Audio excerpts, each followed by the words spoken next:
Yes. So the U.S. Conference of Catholic Bishops, that can't get together and really agree then enforce that Joe Biden shouldn't receive communion, uh, had to take some action. Today, they filed a lawsuit in the district court for the District of Columbia, United States Conference of Catholic Bishops versus the United States Department of State, Marco Rubio, and other administration officials, Health and Human Services, as well as Robert F. Kennedy Jr.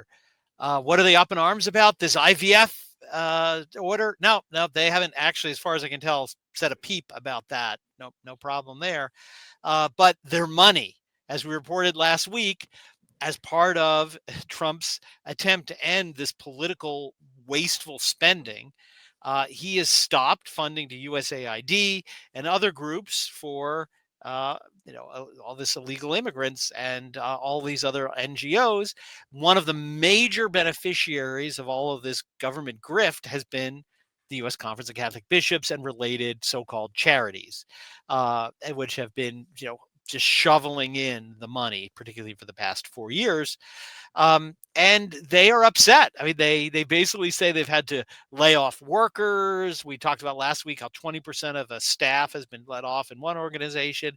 And they're like, we can't survive without the government handout. So the very down-to-earth bishops hired one of the biggest law firms in the country, Gibson Dunn, a slew of lawyers, just this page-long list of lawyers, to sue to make sure they get their government handouts. This is the issue that's finally mobilized them to do something and not just talk, to sue to get their money. Now, the basis of their claim, they try to bring a bunch of claims that essentially only the Congress has the power of the purse, the president must spend it. These issues are being played out in other litigation in other areas. But they also raise this issue of they've not received due process under the Administrative Procedures Act. There's a really strong argument that does not apply to the president. The goal of the Administrative Procedures Act was to try to put some very weak and ineffective chains on the deep state, the fourth branch of government, the administrative state. You had all these rogue agencies adopting laws, rules, having courts with their own judges that they controlled, making all these decisions, and that you couldn't affect people in those agencies that are unaccountable, unelected, without giving certain due process. The president himself is very different because the point was to get these agencies under some kind of control.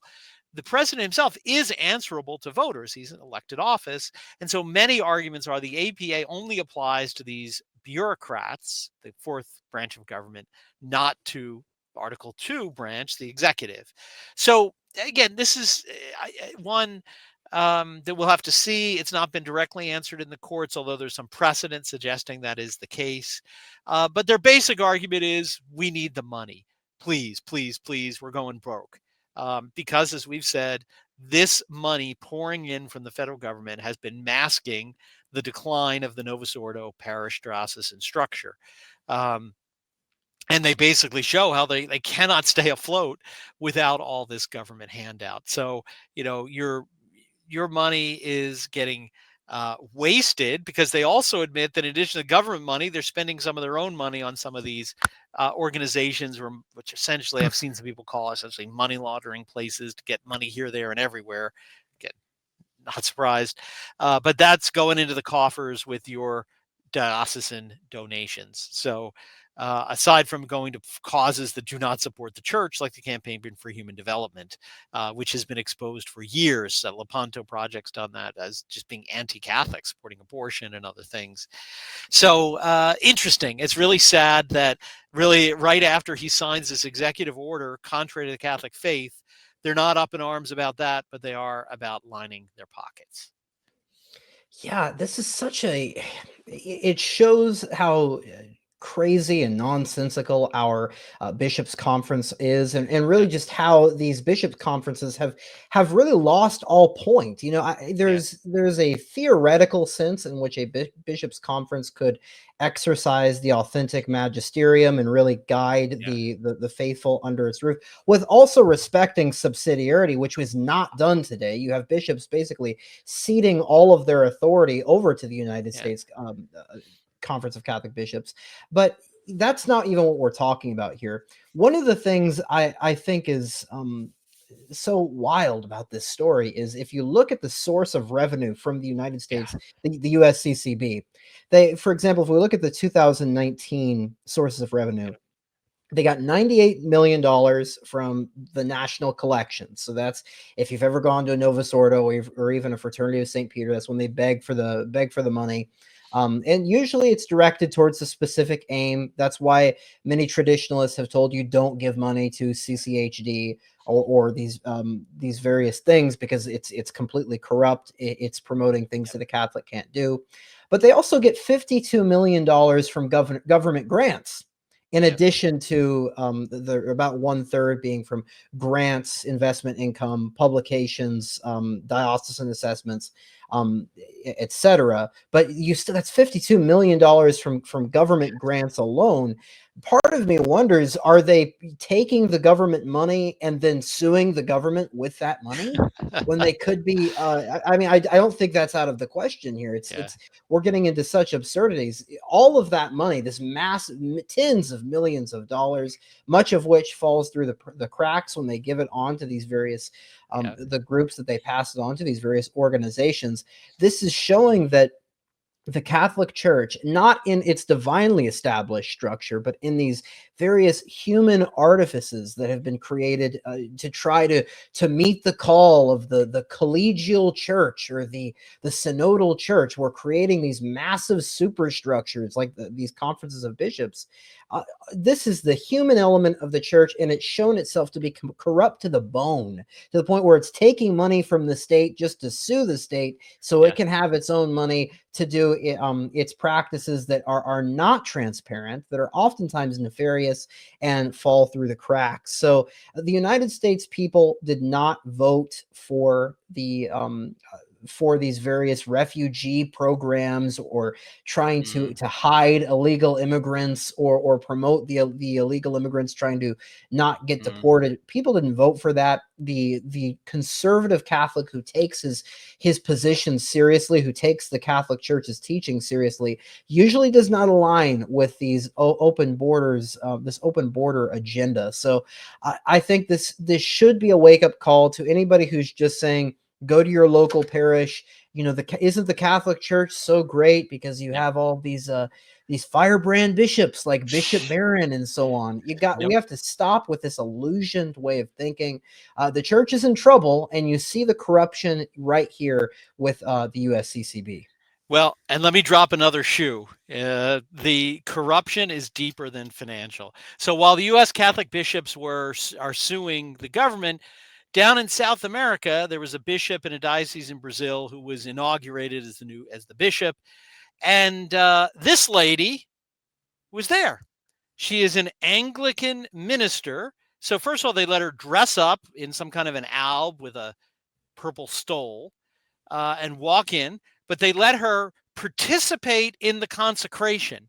So again, she's not just standing there in the background.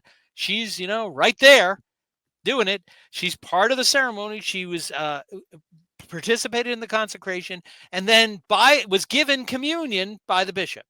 Right, this Anglican vicarette dressed up in priest clothes. Now, this was done. They kind of got caught, right, in what they were doing, and they then issued kind of an apology, which I'm gonna let me find here, and I'll read to you, which is actually more outrageous. They said, in reference to what happened during the solemn mass of installation of the Archdiocese of Chapesco and my installation as Metropolitan Archbishop, we inform you that we have already communicated with the Apostolic Nuncio in Brazil regarding the circumstances of this isolated incident of an inadvertent violation of liturgical norms. Like, we inadvertently invited a Protestant woman minister, fake minister, and then gave her communion kind of inadvertently. Right? Like, I mean, it's just laughable. And the bishop's whole sermon was on ecumenism, and he actually pointed this woman out by name. He said, and we have this woman here, he says her name, and she's part of the ecumenical. So it wasn't like he didn't even know she was there, or even didn't know who she was. Um, and then they try to act it was inadvertent uh, uh, violation of liturgical norms. Oops, I missed a genuflection because I wasn't paying attention. No, it wasn't a violation of liturgical norms. It was a sacrilege, is what they did. And they can't even call a spade a spade. They'd say, we renew our commitment to doctrinal orthodoxy and liturgical orthopraxy, and we will strive to avoid future errors. Right. Yeah. Okay. We believe that one. Just you got your hand in the ecumenical cookie jar caught when you invited this fake priestess woman and then said it was an inadvertent mistake. So there we are, right? It's this dual corruption, moral corruption brought about by ecumenism, religious liberty, collegiality, and money is all they're left with. Yeah. And, everybody knows what's going on there. Every single one of those bishops and priests had no problem with this. But the problem was they were like, oh, goodness, we got caught. All of those conservatives who care so much about the little laws, Right. we're going to have to issue this half-hearted apology. And again, this shows you see Pope-splainer, even the, so-called conservative Catholics, they'll come out and say, well, have you asked your bishop about the concerns about the Mass? Have you asked your bishops about the liturgical abuse or your concerns about the Second Vatican Council? Right. This is supposed to scare the person inquiring into traditionalism into thinking, well, I am a Catholic, I should obey my bishop. But are you going to ask this bishop? This bishop has no problem giving this communion to the Anglican minister because he doesn't have any conception of the true sense of Catholic ecclesiology. So we're at a point of absolute crisis in the church. Yeah. We cannot simply take positions of saying, oh, just ask your local bishop about your concerns about ecumenism, because if he was really speaking his mind, he would tell you, actually, we're all in the same church, we're all in the same boat, don't worry about it, and so on. So this should be a lesson to everybody. We're in trouble, we're in crisis, we need to get real.